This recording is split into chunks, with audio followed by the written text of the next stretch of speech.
الحمد لله نحمده ونستعينه ونستغفره ونعوذ بالله من شرور أنفسنا وسيئات أعمالنا من يهده الله فلا مضل له ومن يضلل فلا هادي له أشهد أن لا إله إلا الله وحده لا شريك له وأشهد أن سيدنا محمدا عبده ورسوله صلى الله عليه وعلى آله وأصحابه ومن تبعهم بإحسان إلى يوم الدين وسلم تسليما كثيرا قال تعالى يا أيها الذين آمنوا اتقوا الله حق تقاته ولا تموتن إلا وأنتم مسلمون يا أيها الناس اتقوا ربكم الذي خلقكم من نفس واحدة وخلق منها زوجها وبث منهما رجالا كثيرا ونساء واتقوا الله الذي تساءلون به والأرحام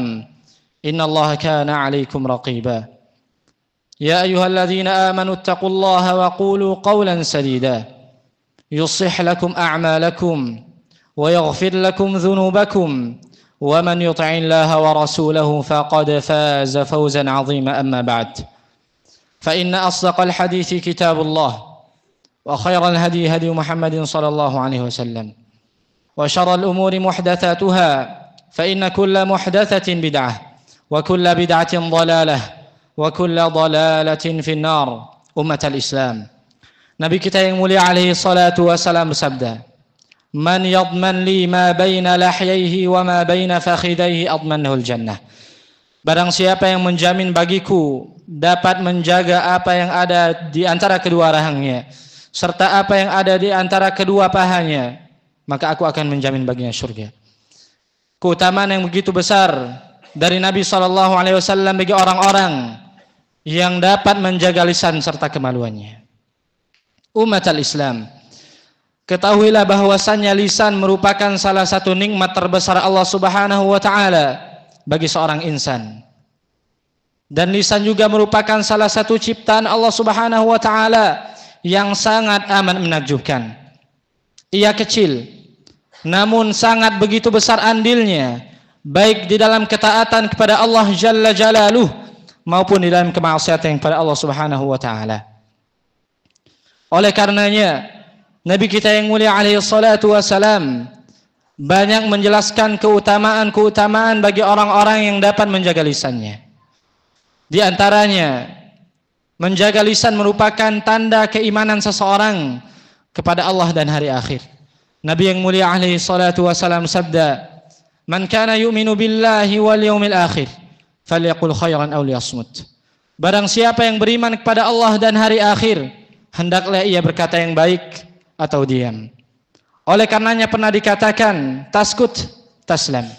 Engkau diam, maka engkau akan selamat. Engkau diam, maka engkau akan aman dari dosa-dosa. Kaum muslimin sidang Jumat rahimani wa rahimakumullah. Maka kita sebagai seorang muslim, hendaklah kita fikirkan benar-benar sebelum kita berucap, sebelum kita berkata, apakah perkataan kita baik ataukah buruk? Apakah perkataan kita jujur ataukah dusta? Apakah perkataan kita dapat mendatangkan keridhaan Allah Jalla Jalaluh atau bahkan sebaliknya mendatangkan murka Allah Subhanahu wa taala? Ummat al-Islam rahimani wa rahimakumullah. Oleh karenanya, marilah kita berhati-hati terhadap lisan kita. Benar, kita dapat mendapatkan keutamaan yang begitu banyak, pahala yang begitu besar karena sebab lisan kita. Akan tetapi juga tak sedikit orang-orang yang Allah Subhanahu wa taala masukkan ke dalam neraka Allah karena sebab lisannya. Bukankah Nabi yang mulia alaihi salatu wasalam bersabda, "Wa hal yakubun nasa fin nari ala wujuhihim aw ala manakhirihim illa hasaidu alsinatihim." Dan tidaklah manusia itu dimasukkan ke neraka Allah Subhanahu wa taala, disungkurkan di atas wajahnya, kecuali karena sebab lisan mereka. Oleh karenanya marilah kita senantiasa berhati-hati terhadap apa yang kita ucapkan, apa yang kita keluarkan dari lisan kita. Maka khatib akan menyebutkan beberapa perkara dosa lisan atau bahaya lisan yang sering terjadi di antara kita, atau mungkin kita termasuk orang-orang yang melakukannya. Maka di antara dosa lisan yang sering terjadi, yang pertama adalah dusta. Baik dusta atas nama Allah Subhanahu wa taala, atas nama Nabi Muhammad SAW, ataupun dusta yang biasa, tidak mengatasnamakan Allah maupun nama Nabi Muhammad SAW. Ketika seorang berdusta, mengucapkan satu hal yang menyelisihi kebenaran, menyelisihi realita, maka sungguh ia telah terjatuh ke dalam dosa besar. Nabi yang mulia alaihi salatu wasalam bersabda, "Wa iyyakum wal kadhib, fa innal kadhiba yahdi ilal fujur, wa innal fujura yahdi ilan nar." Hati-hatilah kalian terhadap dusta, karena sesungguhnya kedustaan dapat mengantarkan kepada perbuatan dosa, perbuatan maksiat, dan perbuatan dosa dapat mengantarkan seseorang ke dalam neraka Allah Jalla Jalaluhu. Wa la yazalul 'abdu yakdhibu wa yataharral kadhib hatta yuktaba 'inda Allahi kadzdzaba. Dan ada seorang hamba yang senantiasa berdusta dan berdusta, sehingga ia membiasakan dirinya untuk berdusta sampai ditulis ia di sisi Allah Subhanahu wa taala sebagai al-kadzdzab, seorang yang pendusta, sang pendusta. Oleh karenanya marilah kita senantiasa berkata yang jujur, senantiasa berkata yang hak. Jangan sampai kita mengeluarkan kata-kata dusta. Terlebih lagi di zaman kita sekarang ini, banyak kita saksikan dai-dai, ustadz-ustadz, kiai-kiai yang seringnya berdusta, bahkan mengatasnamakan Nabi alaihi salatu wassalam. Sebagian mereka mengatakan, barang siapa yang minum kopi akan diampuni dosanya sampai bau kopi itu hilang. Maka sungguh ini kedustaan atas nama Nabi SAW. Sebagian lagi ada yang menyebutkan khurafat-khurafat, dongeng-dongeng yang tidak ada sanadnya, tidak ada hadisnya, melainkan kedustaan atas nama syariat Allah Subhanahu wa taala. Padahal Nabi yang mulia alaihi salatu wasallam bersabda, "Man kadzaba alayya muta'ammidan falyatabawwa maq'adahu minan nar." Barang siapa yang sengaja berdusta atas namaku, maka hendaklah ia menyiapkan tempat duduknya dari api neraka. Kaum muslimin sedang jumpa rahimani rahimakumullah. Kemudian yang kedua di antara dosa lisan yang selanjutnya, yaitu ghibah dan namimah. Menggunjing orang lain, mengadu domba orang lain, yaitu seorang menukil perkataan fulan kepada alan dengan niat melakukan kerusakan, saling mengadu domba. Maka kedua perkara ini, ghibah dan namimah, juga merupakan dosa besar. Nabi alaihi salatu wasallam pernah bersabda, "Atadruna mal ghibah?"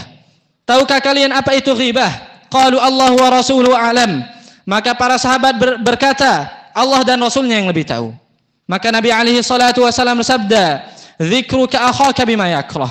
Ghibah yaitu engkau menyebutkan satu hal yang mana saudaramu tidak menyukainya. Engkau menyebutkan kekurangan saudaramu, aib saudaramu, padahal saudaramu tidak menyukainya. Maka salah seorang sahabat bertanya, "Afara'aita in kana fi akhi ma aqul?" Wahai Rasulullah, bagaimana pendapatmu jikalau seandainya benar apa yang aku katakan ada pada diri saudaraku? Maka Rasulullah SAW bersabda, "In kana fihi ma taqul faqad ikhtabtah." Seandainya jika yang engkau katakan benar ada pada diri saudaramu, maka itulah namanya ghibah, maka sungguh engkau telah menghibahnya. Wa illam yakun fihi ma taqul faqad bahatta. Akan tetapi seandainya apa yang engkau katakan tidak ada di dalam diri saudaramu, maka sungguh engkau telah membuat buhtan atas dirinya.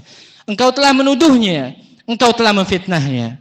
Oleh karenanya Rasulullah SAW senantiasa mewanti-wanti kita dari dosa ghibah dan namimah.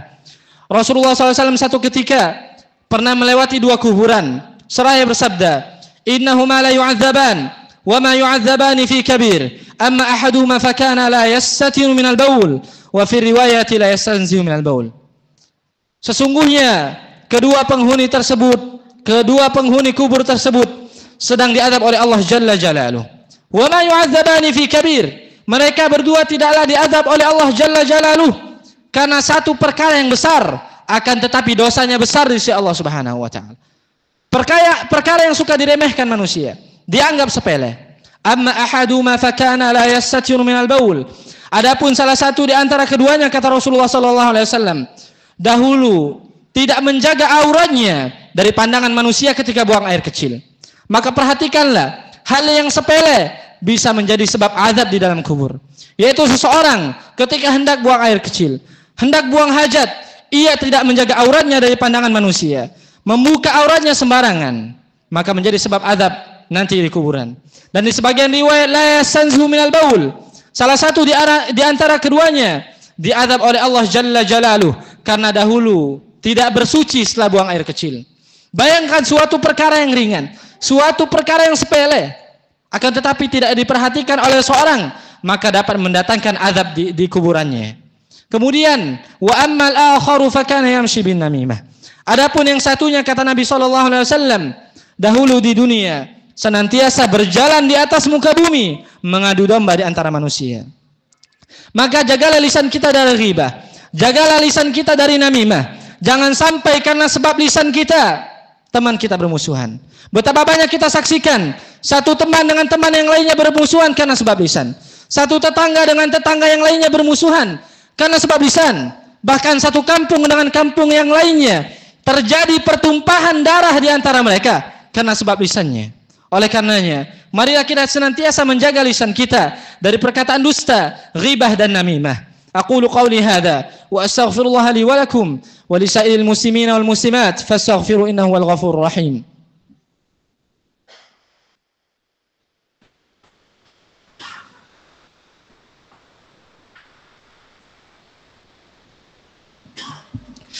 Alhamdulillahi rabbil alamin wal 'aqibatu lil muttaqin wa la 'udwana illa 'alal zalimin. Asyhadu an la ilaha illallah wahdahu la syarika lah وأشهد أن سيدنا محمدا عبده ورسوله فبلغ الرسالة وأدى الأمانة ونصح الأمة وجاهد في سبيل الله حق جهاده حتى أتاه اليقين. أما بعد. Umat al-Islam, kemudian di antara dosa lisan yang selanjutnya, yang dosanya juga besar, yaitu berkata tentang syariat Allah tanpa ilmu. Allah Subhanahu wa taala berfirman, "Wala taqfu ma laysa laka bihi 'ilm. Inna sam'a wal basara wal fuad kullu ulaika kana anhu mas'ula." Janganlah kamu berhenti dalam satu perkara. Janganlah engkau mengatakan satu perkara yang engkau tidak mempunyai ilmu tentangnya.